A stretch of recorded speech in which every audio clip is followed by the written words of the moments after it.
দুর্বল খান এখন ডিসক্লিফাইড। দেল ভাই এখন বড় বড় প্রোগ্রামে দাওয়াত পায়।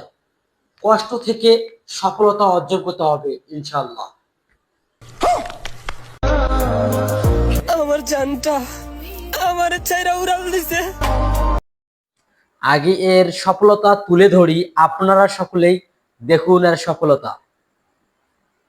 এই সময় কম, শুরু করো। আপনারা দেখবেন দেলে ভাই থেকে কি হবে নায়ক দুর্বল খানে পরিণত। বলেন কি? আহা, নারী মানুষ ভালো না রে।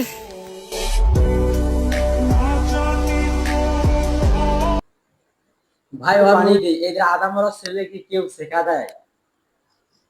আহারে, আমি এখন বুঝলাম মন থেকে ভালোবাসলে কষ্ট পেতে হয়। যদি ভালোবাসা শিখতে হয় তাহলে অবশ্যই দিলে ভাইকে দেখে ভালোবাসা শিখুন, কারণ ভালোবাসা শেখার অনেক নিয়ম আছে, আজকাল দেখলে বোঝা যায়। কাজটা ঠিক হয়। কে বলেছে নারী ভালোবাসতে জানে? হায় নারী, সেই তো অভিনয়ের জন্য সেরা রে।